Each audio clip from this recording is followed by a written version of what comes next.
On behalf of SMUD, welcome to the Heating and Cooling Replacement Made Easy, a buyer's guide for homeowners webinar which is being offered online. My name is Joey Penniman from SMUD's Community Education and Technology Center. I hope you're staying safe and I'm glad that you've joined us for this presentation. As your community-owned utility, SMUD offers a variety of educational and online resources to educate and empower our customers to join in SMUD's new clean energy vision to provide carbon-free electricity by 2030. All our workshops are being recorded, so please check them out at SMUD's YouTube channel at MySMUD. After this presentation, please be on the lookout for a short survey to get your feedback on how we can improve and for you to relay any course ideas you'd like us to develop and provide. We're here to help you in any way we can, including asking any burning questions you may have.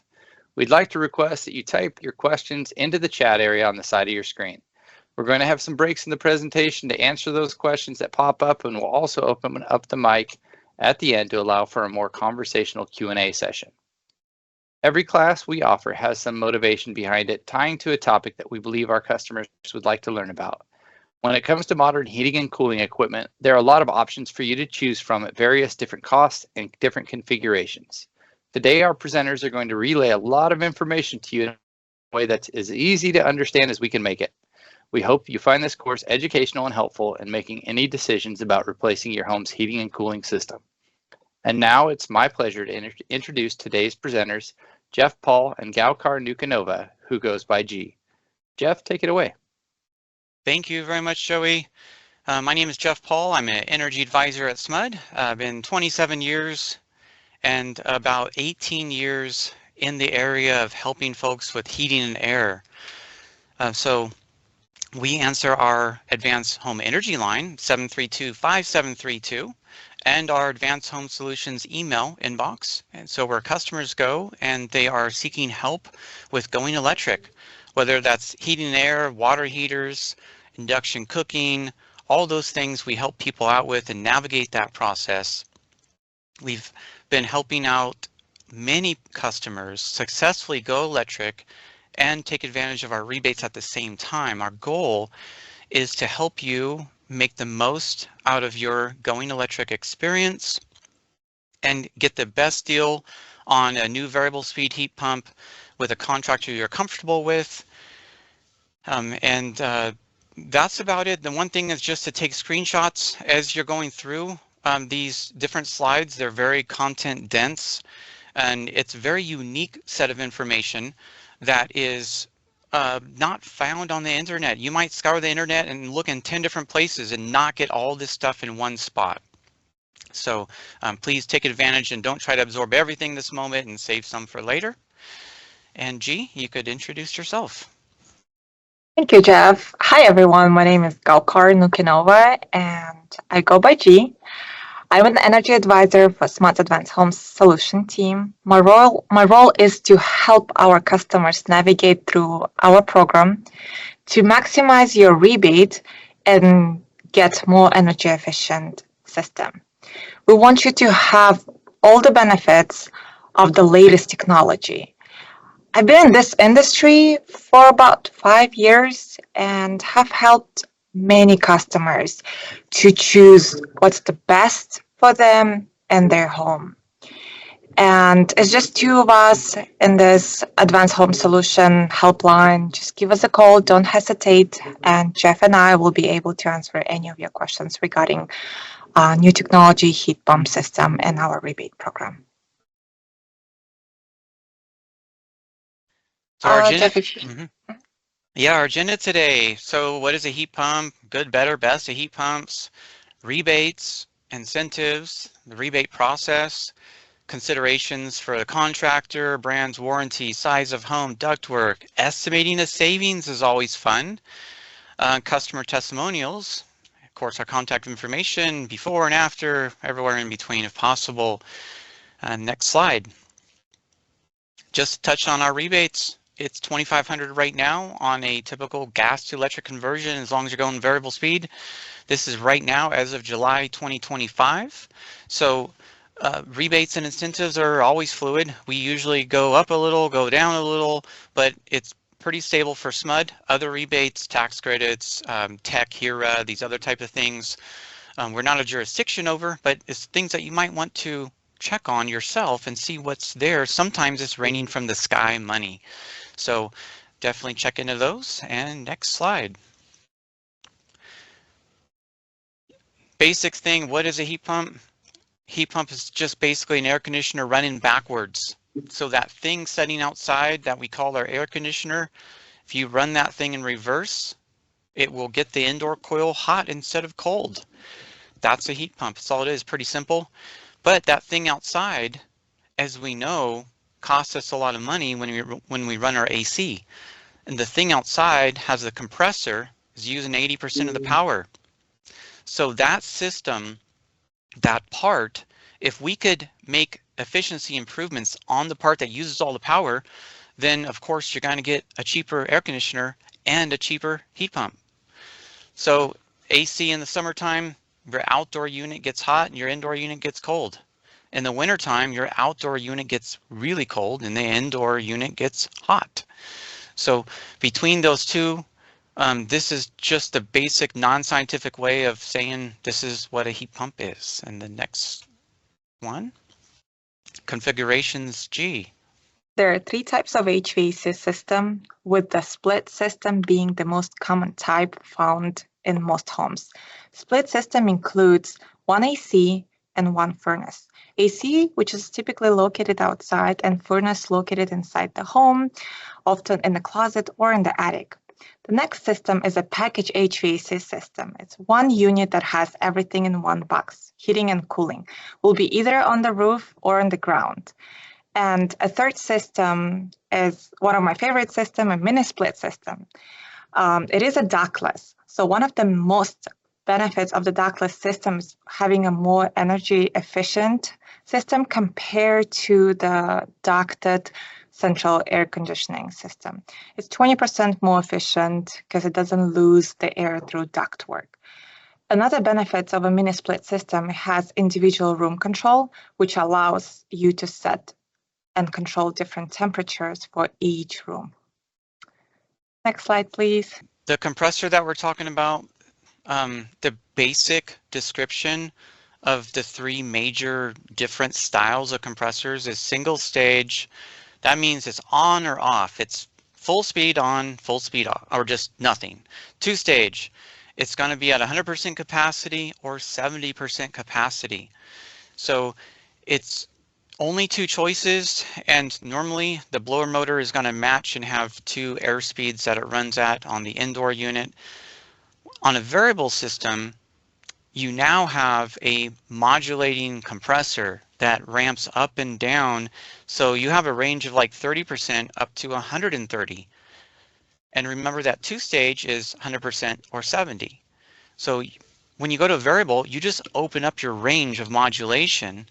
The nice thing about that is the variable speed systems, when they ramp down to a low level like that 30%, you're getting a BTU per watt that is way better. And BTU per watt, that just means the amount of heat it's putting out versus the energy it's taken to run it is very low. So that's good. It's almost like cheating, because when this is creeping along at that low level and giving you conditioned air that's either cold or hot, depending upon summer or winter, you're keeping your house cool or hot for that low price, and you're keeping the air moving.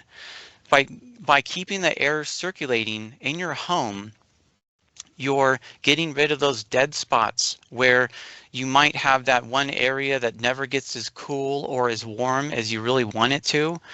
So these are the things that really make the difference on the technology when you go to variable speed. So next slide.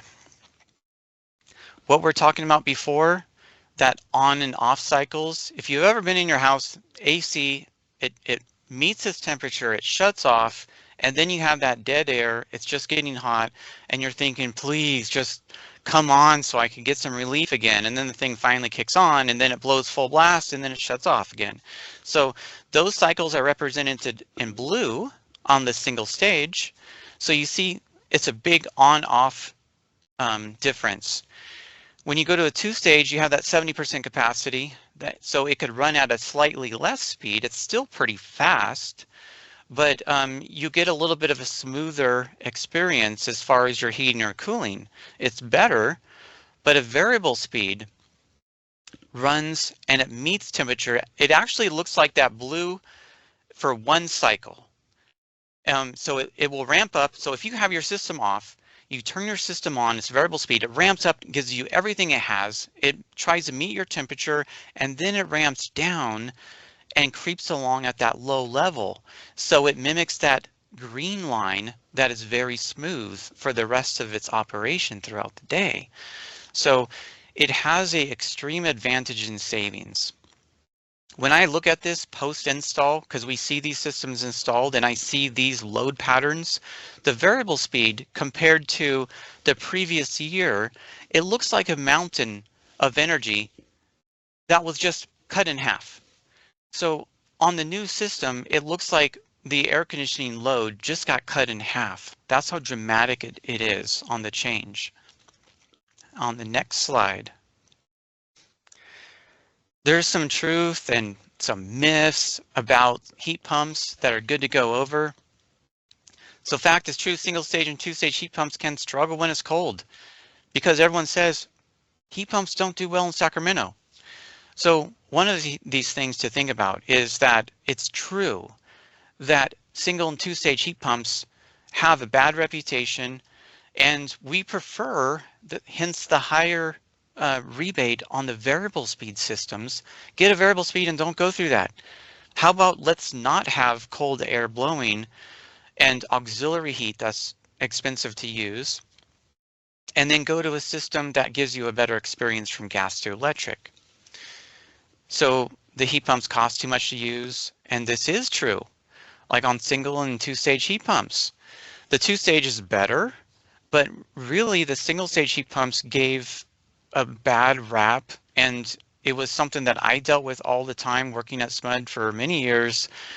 I would do energy audits for folks that had single stage heat pumps, and the auxiliary heat kicks on if you bump up that temperature more than 2 degrees, and then your electric bill goes crazy. We don't want that. If possible, get the better system, and it doesn't necessarily cost more. So these are things to consider. So another myth, heat pumps produce cold air during the winter. Well, the fact is the single and two stage heat pumps do produce cold air on like a defrost cycle. So after a while of running, if the outdoor unit is getting cold and colder, and pretty soon ice could form, the system needs to reverse and go into what's called a defrost cycle, and then you're going to blow cold air because it's AC. You're basically cooling your house. And this is true single and two stage, so they'll use an auxiliary heat like in that system, like a 5,000 watt auxiliary heat or a 10,000 watt, which by the way, your heat pump, a 3-ton heat pump, about 3,000 watts is going to pull. You add 5,000 or 10,000 on top of that. Now you're pulling power at a really fast rate in order to compensate for the fact that it's blowing cold air. So while this is true, if you get a variable speed system, you don't need the auxiliary heat for most of the systems, especially communicating systems where they turn the blower motor off on a defrost cycle until the outdoor unit is nice and toasty warm again. So by doing that, you could avoid the bad attributes of old heat pumps by getting a communicating variable speed system and get a rebate on it and use us as needed to help you through this. You don't have to remember all these things. And the next slide. This is really neat. A lot of us think that, oh, new technology, should I try this new technology? But guess how long these have been around? In other countries, we're the only country that has not adopted variable speed. We've got like 20% adoption. 90% adoption of variable speed heat pumps in all the rest of countries because they've had mini splits since 1981, like Toshiba, 1981. Look at this beautiful wood grain mini split with a wired remote, but it used DC inverter variable speed technology on the outdoor unit, which is the same technology that we're promoting on the new systems. And all they did was brands like Daikin, Amana Goodman, which is now Daikin, And then the Fujitsu, Mitsubishi, a lot of these systems just use their existing outdoor units that had the best technology, and they just use a central ducted air handler, or what some may call a furnace, and in order to combine those two, and voila, you have a variable speed central ducted system for all of us folks in the United States. So this is very interesting, and it's exciting to know. It's been around for a long time. Some manufacturers are a little bit cheaper for the equipment simply because they've already had the infrastructure of producing these variable speed outdoor units. Next slide.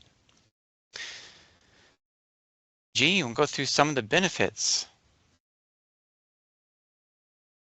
Yes, benefits of variable speed heat pump HVAC system. As Jeff was talking about, the variable speed, the way how it works provides a lot of benefits. And one of the important ones that I would like to mention is helps to increase the air circulation throughout your home. Because for the most part, variable speed system, it runs all the time at 30% of the capacity, and it will help to circulate all the air throughout your home. Having a consistent temperature control is another important factor, which I always like to mention, just because with your single stage system, as Jeff was mentioning earlier, or two-stage system, it turns off as soon as you reach the temperature and turns back on when it's needed. With having a variable system, it's a consistent temperature that runs for the most of the time, and that's one of the benefits. As in addition to that is a less sudden blast of air. That's another part with a single stage heat pump systems or any gas system that's able to run for the most part. They work that once it turns on a blast of cold or hot air. So with the variable speed, you'll have that less. Improved air quality. Well, since variable speed heat pump system runs for the most of the time, and it would able to provide continuous air filtration system, removing more smoke or dust around your home. And variable speed system is a quieter operation, so it's not like two-stage or single-stage system. You guys could have bad experience with. So with the variable speed, it's much quieter. Since it's running for the most of the time, is balanced humidity. So less humidity in summer, which helps you feel cooler, and slightly more humidity during the colder months, winter time, which helps you to feel warmer. Another benefit, it's actually having this heat pump, high efficiency, variable speed systems increase home value. And according to the study that was completed by Global Sustainability, which is one of the University of Maryland, it was showing that by $10,400 or $17,000, it increases the home value. So go to the next slide, Jeff, if you want to take over. Okay. Thank you. And so on this slide, this is one of those that if you want to take a screenshot and save it for later, it's a lot of content, but it's unique because you could go online and you could look all over the place and you will not find all of this information in one spot to compare. There are 6 different distinguishable types of heat pumps.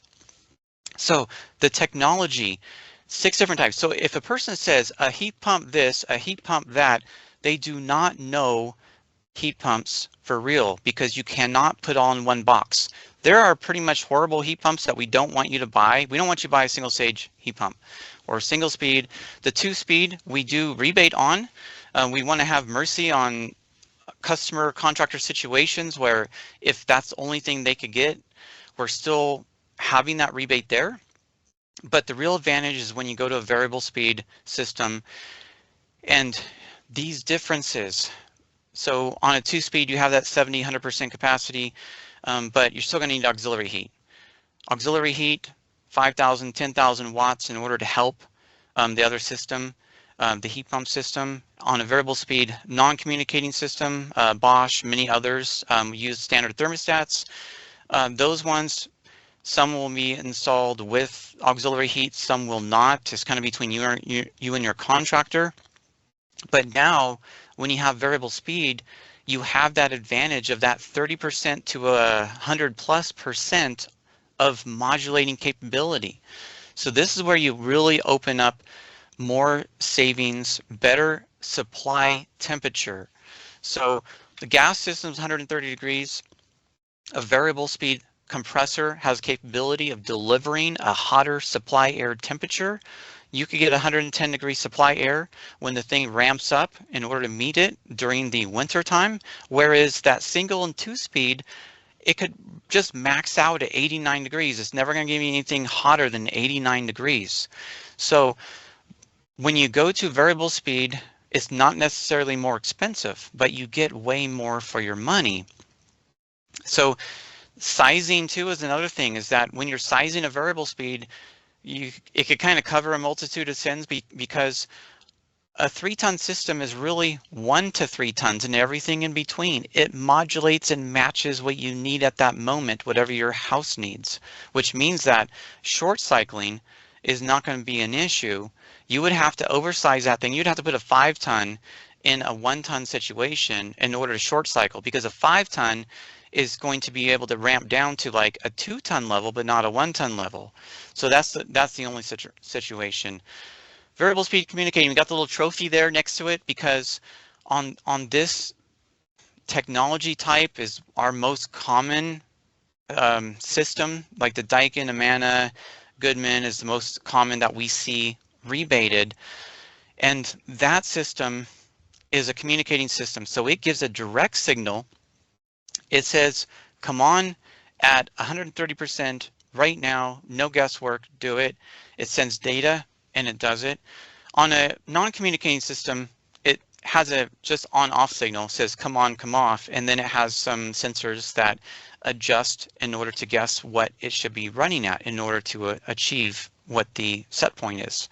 So the variable speed communicating also has the important advantage that if a defrost cycle, like we talked about before, is needed, the communicating systems, because they're sending data, not just on-off signals, then they're able to tell the blower motor to shut off, do the defrost, wait until the outdoor unit is nice and warmed up again and de-iced, and then supply hot air so you don't get that cold blast of air.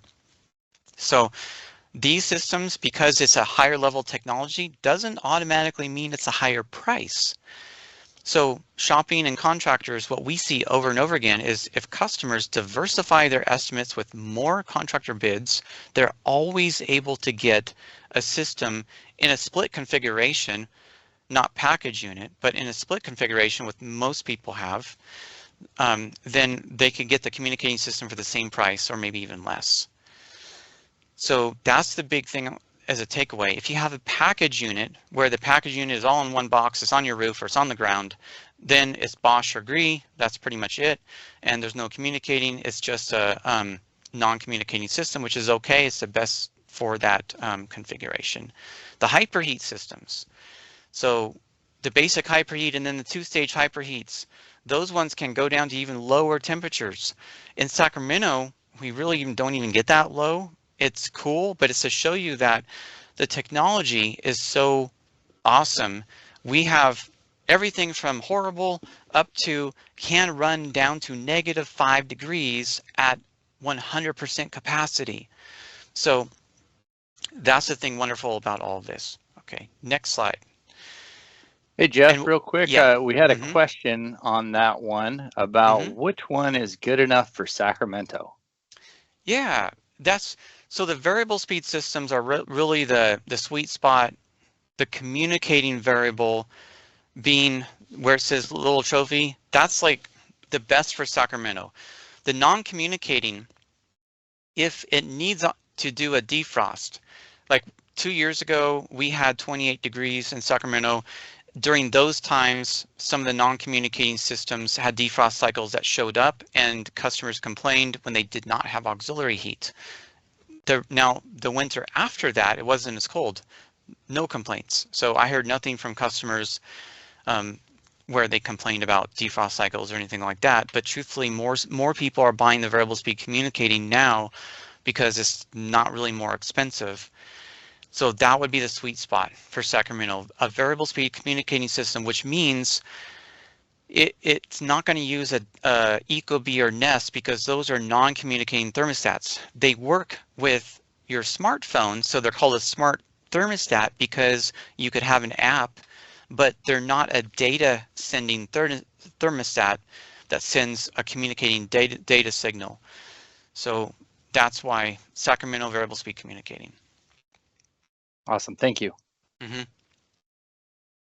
And so this is another screen where if you take a screenshot of this, it's really nice information. G and I put together lots of work in order to find out all the different manufacturers and technology types of a common set point that's recorded, that we could find out how cold it gets and where the technology falls on how much heat it can still do. Because heat pumps always have that, they blow cold air, they're not hot, they don't work in Sacramento or cold. Here is the truth.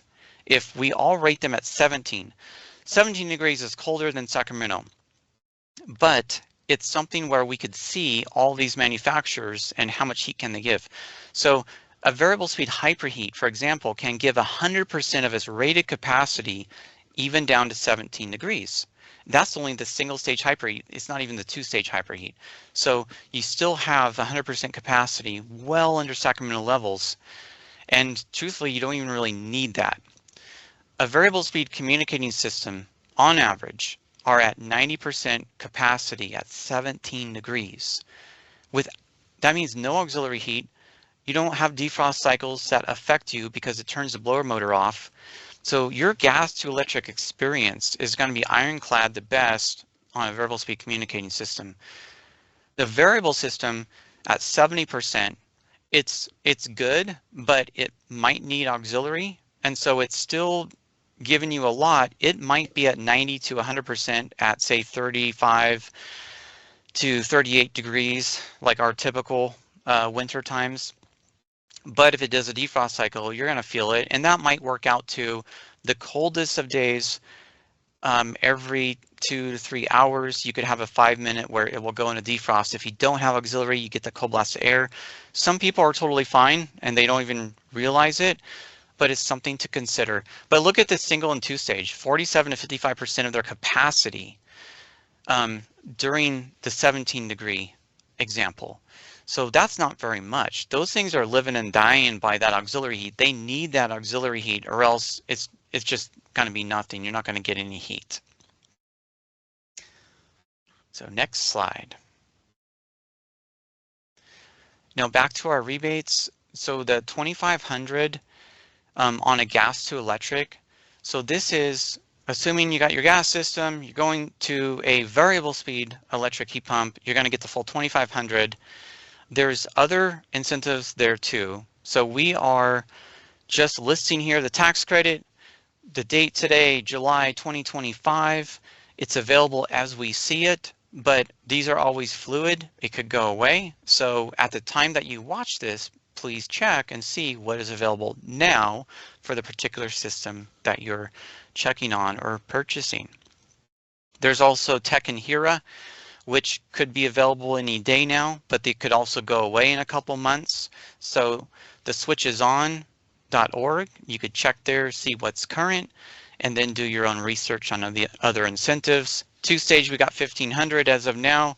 And then if you have a heat pump right now and you're upgrading to a new heat pump, we don't have a big rebates. 500 is still something. Main thing is the infrastructure is already there, is plug and play. A contractor doesn't have to convince you, change a bunch of stuff. Everything is already there.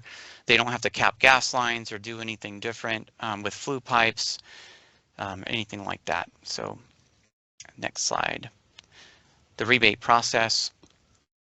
Choosing a system. We always say get these 3 quotes or more. We don't want, if you have, let's just say, a relationship with someone who does your tune-ups, they give you a quote, that's great. Consider that quote, but please get other ones to diversify and try to make sure that you have peace of mind when you sign on the dotted line and get the most technology for your money. If, for say, you have a gas system, if your company is not promoting variable speed heat pumps, we want to make sure that you get a company that does. You get a fair chance because now heat pumps are more affordable. You could save more money with them, and you could go electric, and you don't have to pay PG&E, and splitting the cost and paying half basically to SMUD is a lot better deal.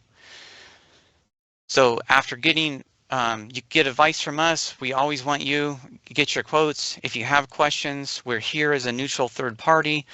We want to make sure this rebate goes as far as possible and you get the best system as possible. We don't promote any certain contractors other than just being on our list. And we don't promote any certain brands as long as it's a qualifying system.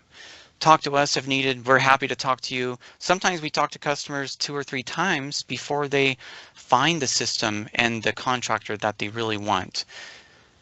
So after that, you get your system, replace it. They need to seal the ductwork. It's got to meet 10% duct leakage or less in order to pass, and then get your rebate. So it can be taken off your contract, or the contractor can send it to you. Your insurance is making sure that the SMUD rebate is put on your quote. We want them to promise it to you because the contractors in our network are accountable. And so if they promise you that they're going to take X amount of dollars off because the SMUD rebate should be $2,500 gas to electric, and clearly mark that they're going to reduce the price by that amount or send the check to you and you're going to pay full from the start.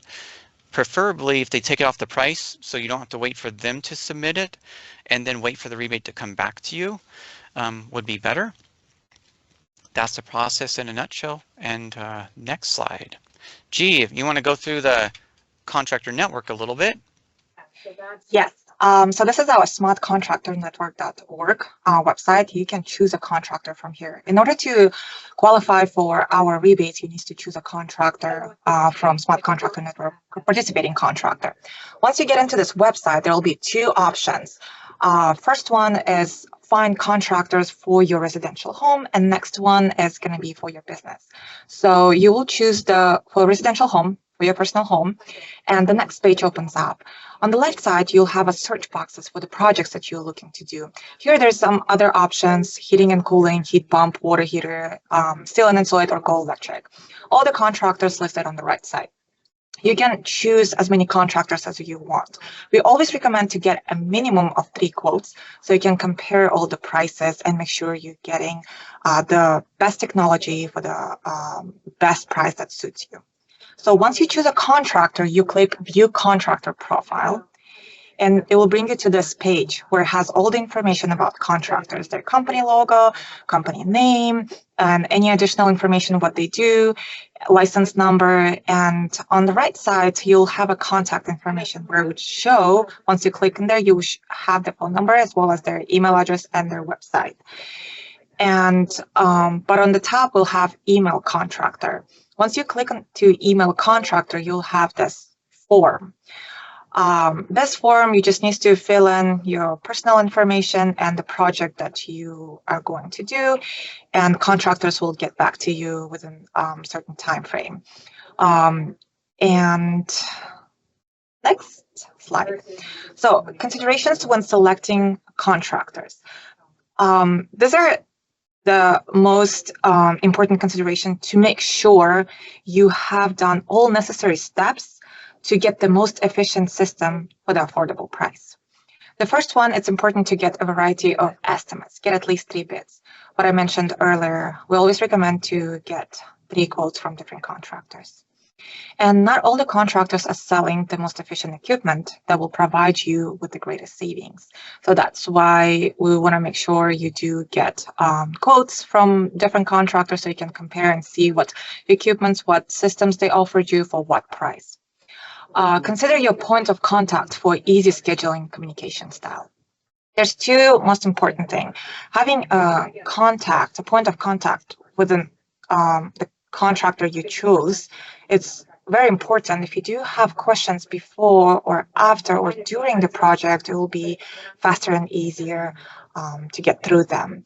And what we always recommend, once you do get the quotes, feel free to give us a call.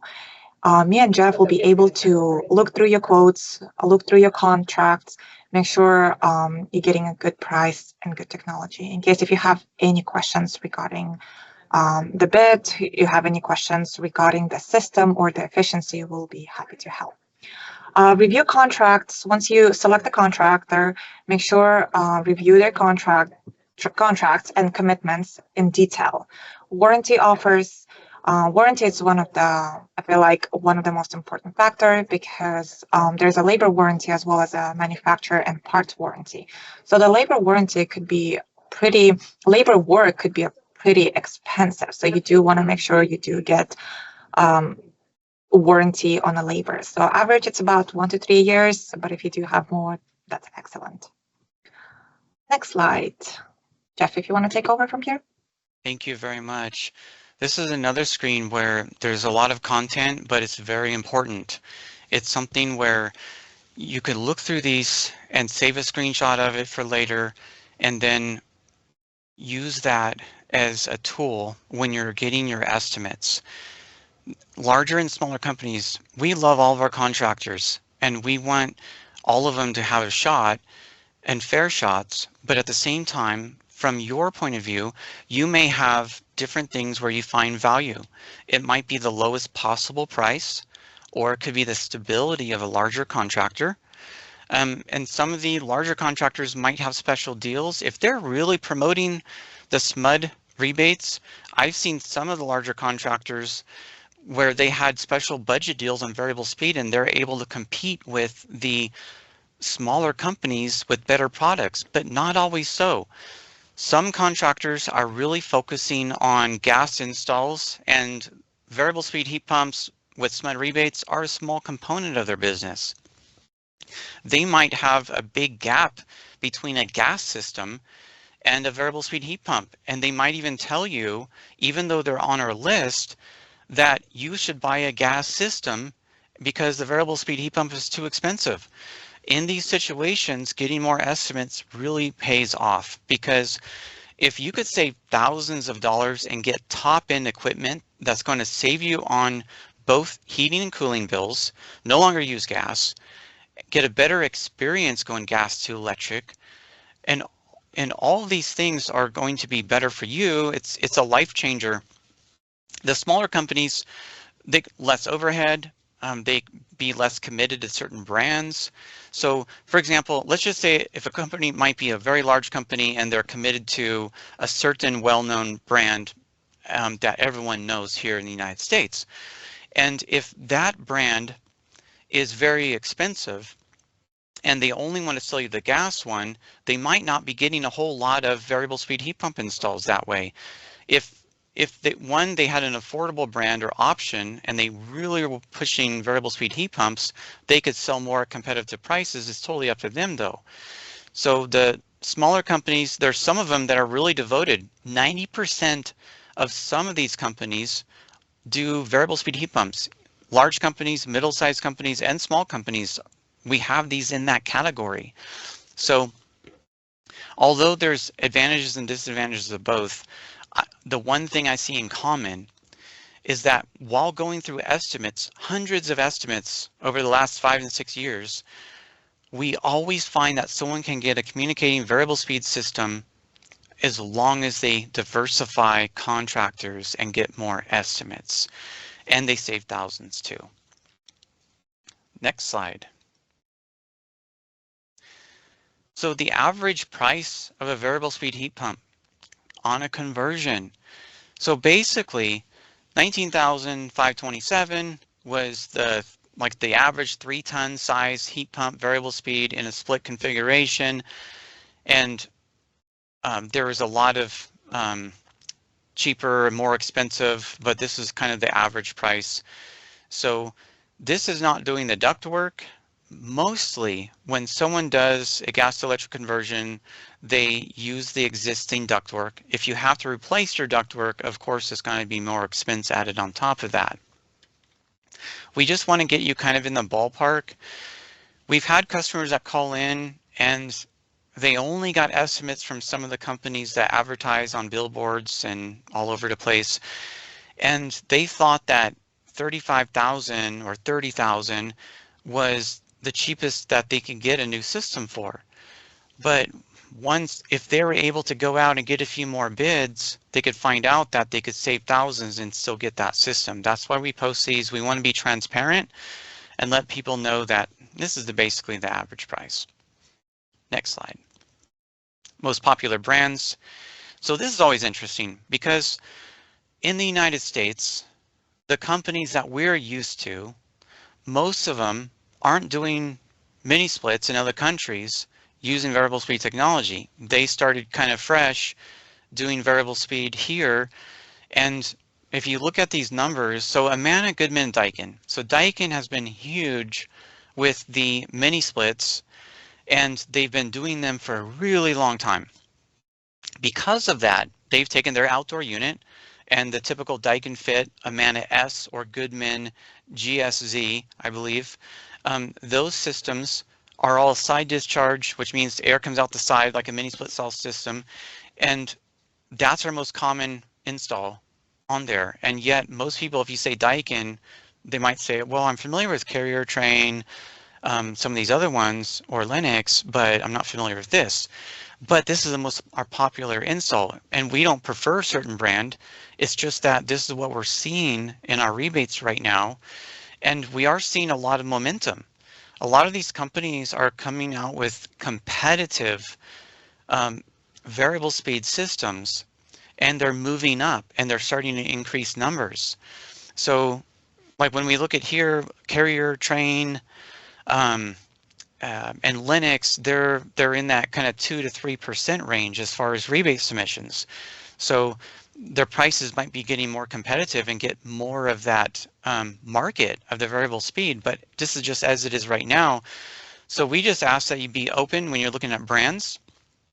The traditional US brands, if there's not a competitive price, it doesn't mean you shouldn't get a heat pump system. There's long track records of variable speed heat pumps that we already have, and so you can get a reliable system that will last a long time. We don't endorse, again, any certain brand. All right, next slide. Factors that can influence the price.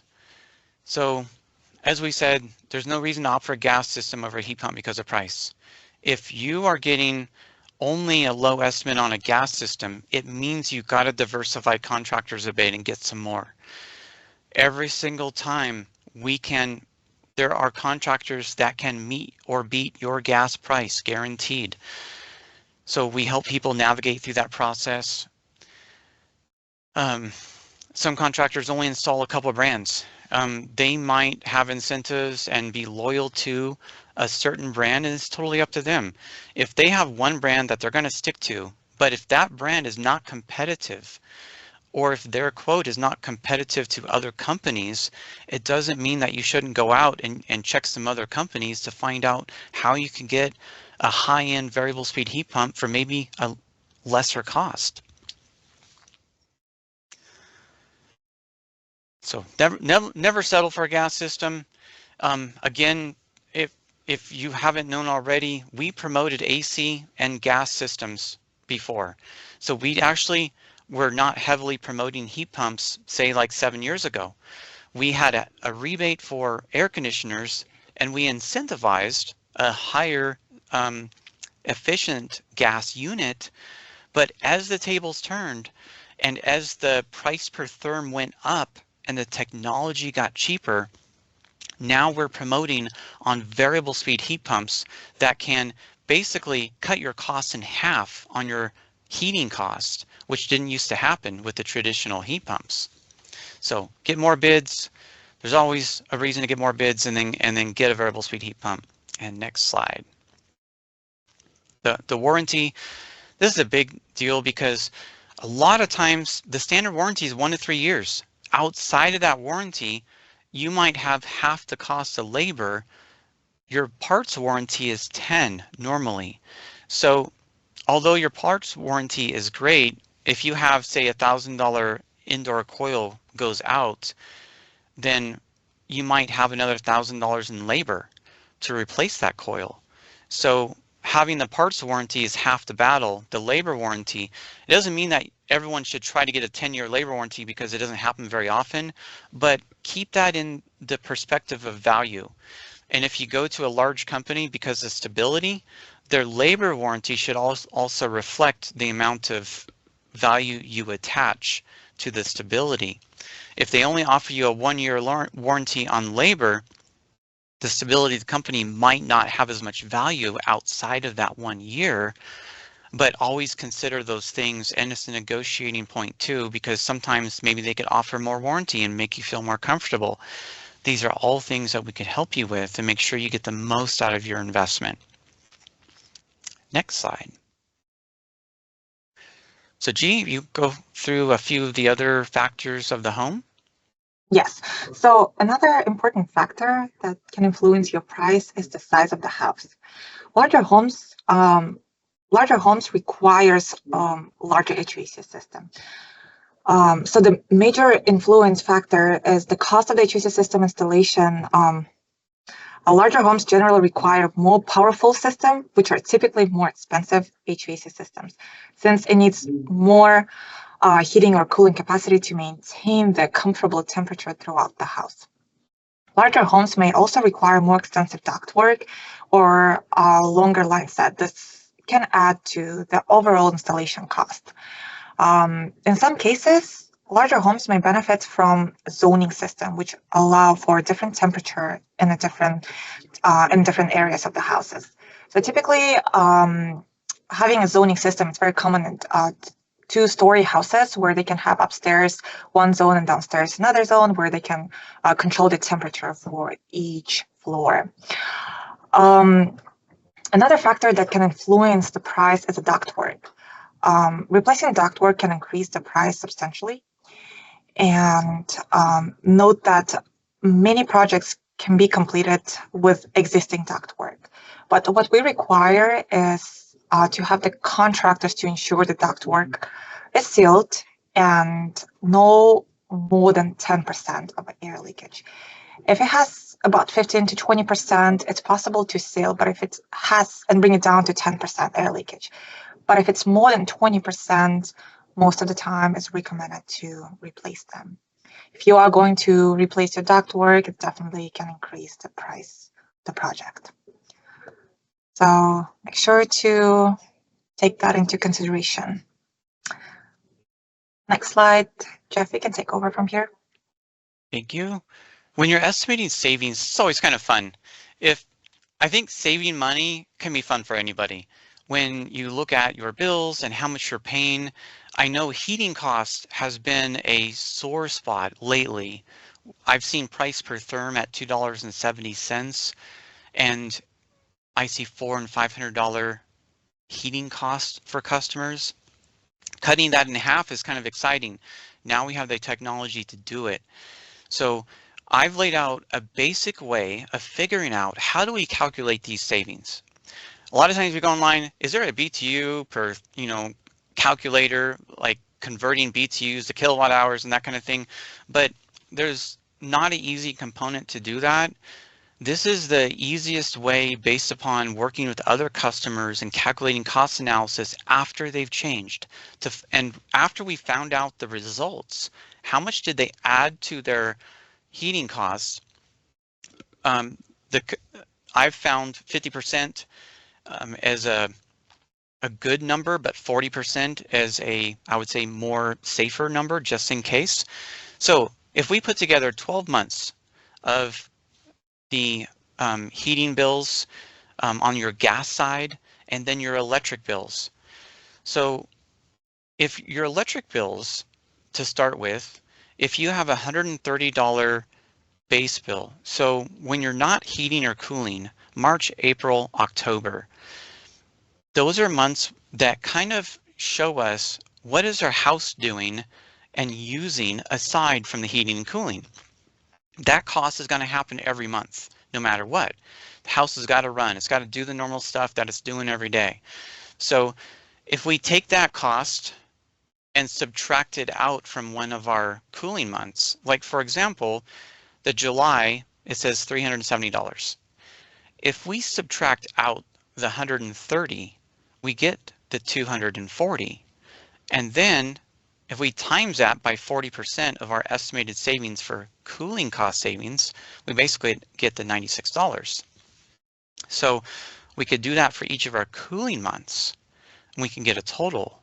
On the heating side, if you were to lay out your gas bills, you could do a similar thing where your January, December, or your heating months, and then you could find out what your other months are, and you could subtract it. Now, truthfully, if you have a gas water heater, your gas is going to be more expensive for your water heater too, but it's not as much.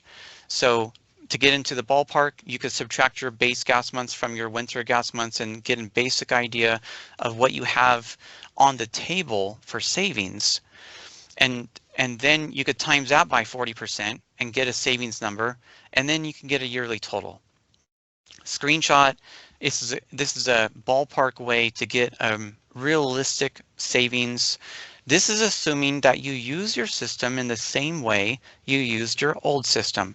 If you turned on your AC and you run it for a couple hours and you know that it's going to cost you, so you're super disciplined and just give you, like on a summer day, you say, okay, I'm turning this thing on for 3 hours, I'm turning it off, because nothing beats zeros for 0 kilowatt hours when the dang thing is off. So if you go to getting a new system and you decide, I'd like to be more comfortable, this is great. I mean, this is totally fine, but we can't assume the savings if you change your habit as far as how you use your system. But again, it's okay. More power to everyone that wants to be more comfortable, because if you get a variable speed system, you could pretty much use it how you want and not worry about your electric bill anymore, because it's going to pull a lot less. It's just like if someone hands you a car that gets 50 miles per gallon and you were only getting 25, you could drive that car however you want and you're still going to save. You're going to have to exceed double the mileage in order for that to not play out correctly, but you get the idea. Save this. All right. And G, maybe you want to talk about some happy customers on going electric. Yes, variable speed heat pumps make customers happy. Well, combined heat pump and HVAC system, we can see that since 2018, there have been over 20,000 heat pumps installed through our program. And of course, we have a lot of happy customers.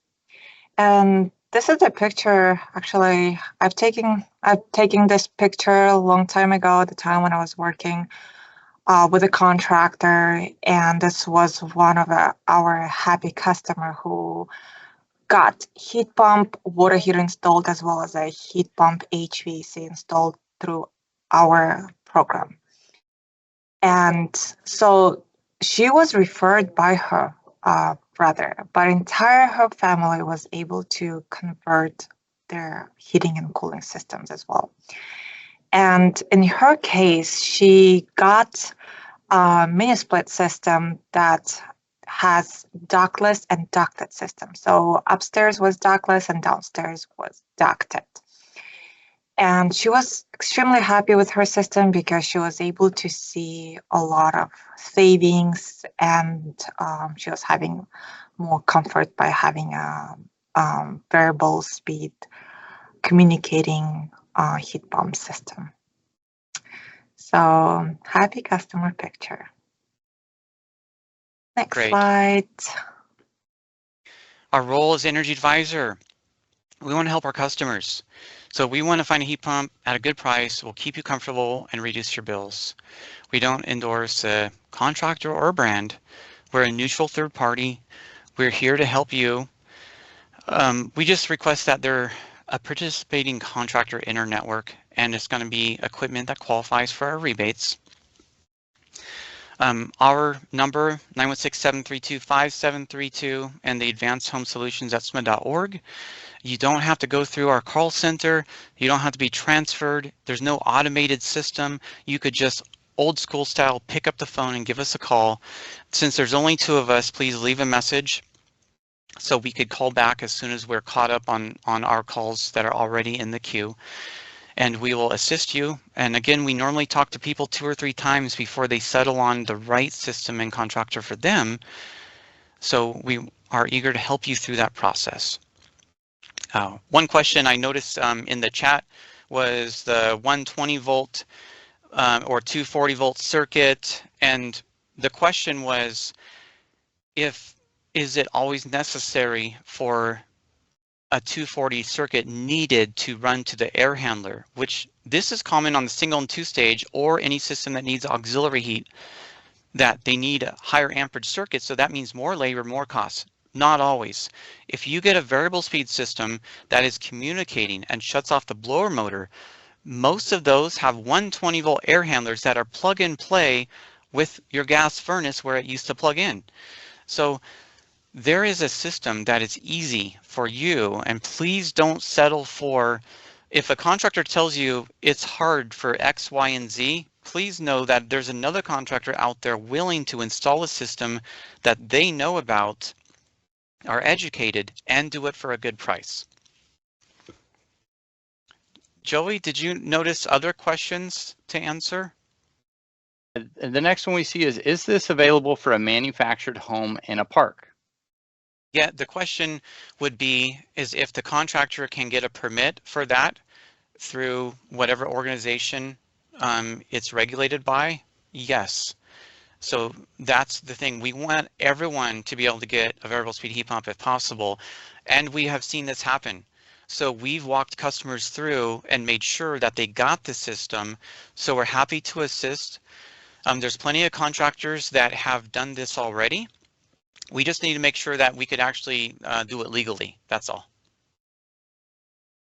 Awesome, thank you. And I think you touched on the Medea units, the window units that are sort of like a saddle shape briefly earlier. In my own home, I know that's something don't look down on me, but it's something I'm looking at for a couple of upstairs zones that aren't working so great for us. I think that's a really nice, elegant, easy step into the heat pump space, especially if you have a small space in that. Is that something that would make sense for, if there isn't a permit available, a manufactured home application? I love those Medea. I love those Medea units because it's basically a mini split in one unit. So it's using variable speed technology and a fan connected, line set connecting the two, and that's the U. And the only thing is, do they have heat though? Because I thought that they're AC only. If you could get, if you could get that technology with heat too, it's wonderful. You do have a compromise. It's just sitting on your window, so there's still a compromise, but it is a low cost, nice option. Awesome, thank you. The next question we had, I think we touched on it. I'm currently on gas. Will switching to electric heat pump save money considering price of energy and equipment costs? And I think your answer was roughly 50%, but your example was 40% to stay a little conservative. Anything to add on that one? Yes, the way I look at it is we're always assuming end of life. So if you had a perfectly good system that didn't need repairs, is going to last another 10 years, I wouldn't look at that as I'm doing this strictly to save money and try to get a cost payback, because on a $10,000 to $25,000 deal, your cost savings is never going to work in this lifetime. So if you're going to do it anyways, get the right stuff. That's the main thing. And we could hone in your cost analysis via phone, tailor-made for your situation. Awesome, thank you. I'm going to keep going until you tell me to stop. So keep on. Next up, are variable systems available for gas HVAC? And Carmen, I'm gonna ask you to expand on that. If you're saying a variable heat pump system to replace gas HVAC, or are you saying a variable gas system to replace your single speed gas system? If you don't mind expanding either in the chat, or you can unmute yourselves now. And I'm sorry, I'd have to go back. Carmen. Thank you. Can you hear me? Yes. Yep. Yeah, so I have a dual system HVAC. I believe it's 2-stage, and it's at the point where I have to replace, but it is gas, and that's my question. We don't have an incentive that is promoting using the gas again, just because all of the obstacles have now been overcome. So now there's a variable speed system. There's not a reason to use like a dual fuel in any way. Like people could use a variable speed compressor based AC and still get a gas system. It's just there's no incentives and you're still going to pay more money to heat your house. So ultimately, the conversion to electric is the most cost effective all around. 100% in the thousands. And I've seen so many people that are getting estimates and they think that the gas price is the cheapest. They go out, they get some more bids. I seen a lady yesterday. She got an estimate, and it's only a 2-ton. It's in like a condo, but it was like 10 grand. And then after the another rebate, it was down to like 8,000 or so. So it was, and she thought 16,000. Remember, small unit condo, but she thought that was the best she could get. And now she's gonna get a system that is way more efficient at a cheaper cost. So as far as cost effective, if you put all these stars in alignment, it's the best thing ever. Thank you. You're welcome. Awesome. Good questions. Thank you. Mm-hmm. So the next one I see on here is someone is just starting the process to get quotes. But for one, they're having trouble getting contractors to respond through the SMUD email referral system. And maybe we could expand on that a little bit. And then part 2 of that is, are there any public stats on how many heat pumps individual contractors have installed through the SMUD rebate program? I think, Courtney, you may have chimed in on that one. So I think we're just looking at number 1, SMUD email referral system. And I'm not sure, do we have an email referral system that I may not know about? Yeah. I think they may be referring to the SMUD contractor network. When you're in the directory and you select a contractor, you email the contractor, and so you're basically letting the contractor know, like, hey, I'm ready for conversation, and their contractors are required to respond to that lead within 48 hours. And so what we can do is, I have their email, but I have their name, Joey, but I might get their email from you, because I can see who in the back end they sent leads to, and we can contact those contractors and make sure to get in touch. But yeah, I do apologize if the contractor or contractors have not been in touch with you after you've submitted, inquiries to them. So, there is an option to, call the contractor directly. So in the profile in the SMUD contractor network, once you click on a contractor, the very bottom, it will say contact info. You expand that. I'll have their phone number, and that's another great way to reach them. But do apologize that you're not getting a timely response. And everyone, Courtney Bruni is the lead on our contractor network. She manages that tool that SMUD is doing our best to make sure that we find contractors that are doing what they say, that are aware of all the programs out there, so they can capture those incentives for you. And I'm not sure that we require it to go beyond SMUD, but I would suspect that those contractors may also have a pulse on, like, the federal tax credit that was mentioned, anything that the state may be offered. And then Jeff mentioned income eligibility. There are some programs that are available for the folks with lower incomes that are out there as well. So a good contractor is going to be able to provide that holistic package for you. There was a question down below, so I'm going to skip just a little bit and bring that one back up, about whether the contractor should be applying for the rebate on their behalf or the incentive on their behalf. And I'm gonna hit pause on trying to answer that myself, because I suspect the answer is it depends. Yeah. Yep.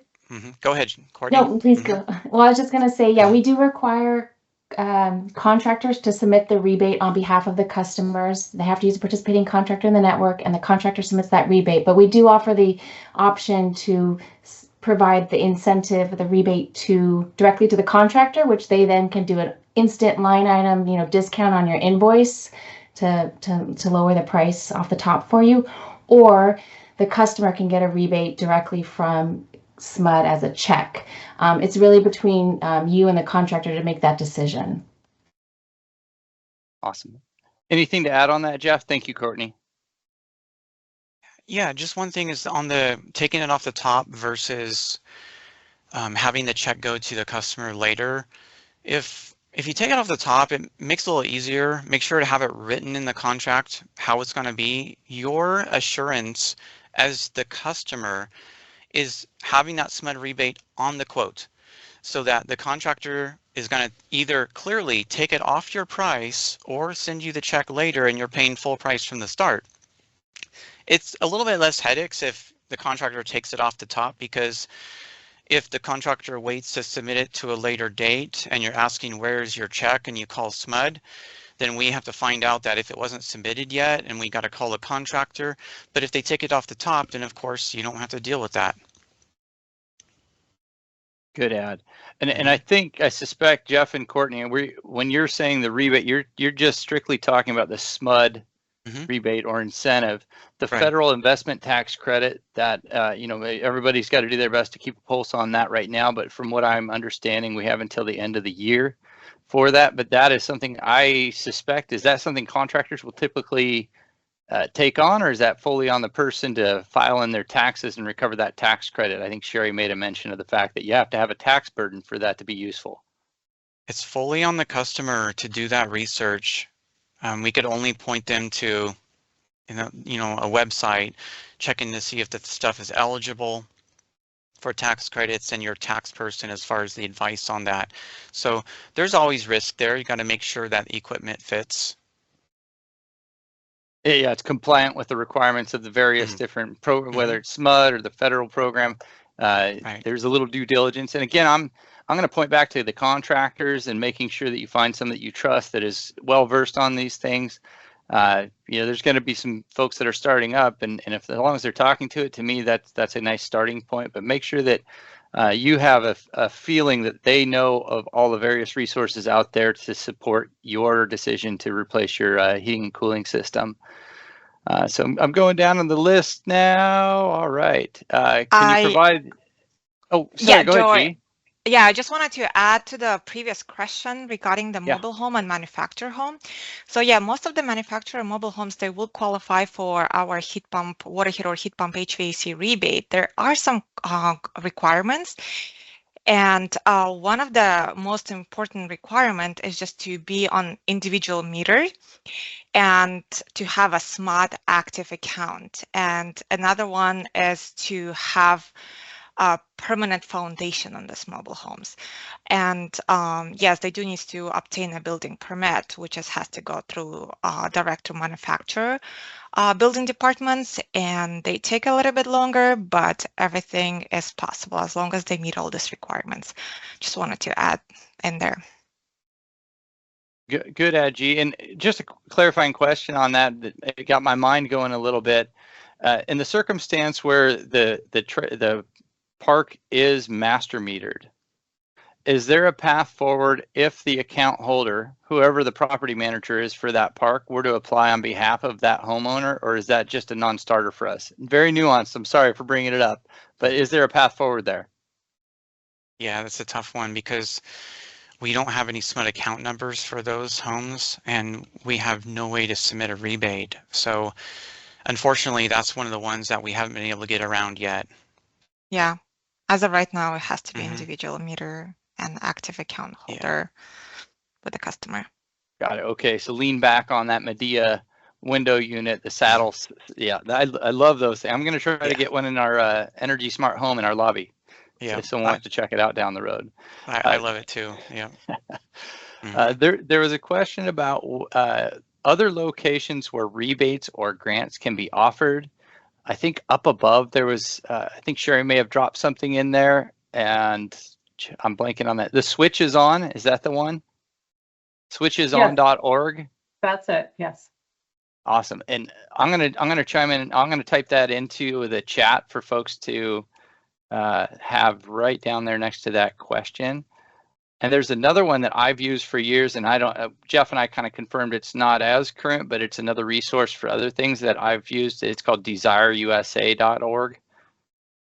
And it has more than just electrification. So it has financing, any sort of subsidies that are out there, solar, battery, etc. And there's dozens of them to peruse through and put myself to sleep reading.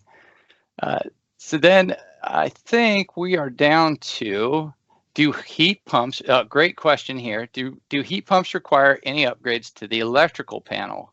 For example, do you need an additional 240 circuit to the attic where furnace is plugged in? Yes, I should have touched on this because a lot of these now, they have 120 volt air handlers and don't need auxiliary heat, which means no 240 circuit needed. And if a contractor only knows about old heat pumps and the single stage and even the 2-stage are going to need auxiliary heat, they're going to tell the customer, oh, you've got to have an extra circuit. Well, that's not so. If you go towards other equipment that's actually not more expensive, you could still get 120 volt air handlers and not need auxiliary and bypass that whole requirement altogether and just get a system that's plug and play. Mm-hmm. Are gas systems more durable than heat pump systems long term? That's a great question. Like on the single and 2-stage heat pumps, I would say that they're running double duty and they're still using contactors and capacitors that need that sudden jolt of energy. So it would be true, but when you go to a variable speed system, the miles are highway miles. It doesn't have those sudden stop and starts any longer. And they already have a track record of 20-year lifespans because we have the mini split outdoor units that are running in China and every other country where the humidity is nuts and they're 24/7. Their duty cycle is 5 times what a typical United States duty cycle would be, or Sacramento, let's just say. So absolutely, they're just as durable as a gas system. Given that you go over to like a variable speed system and it's a good reputable system, it's going to work fine long time. I think we've made it to the bottom of our question list. Going once, going twice. Anything to add, Jeff, G, Sherry, Courtney? No, just thank you to everyone for taking your time out of the day to learn something about variable speed heat pumps and the process of getting those. And good luck to you. And we hope to hear from anyone who is considering this. We could help you along. Thank you. Awesome. Thank you everyone for joining us today. I'm going to close us out, say a big thanks, and we'll look forward to seeing you the next time we have a class of interest for you.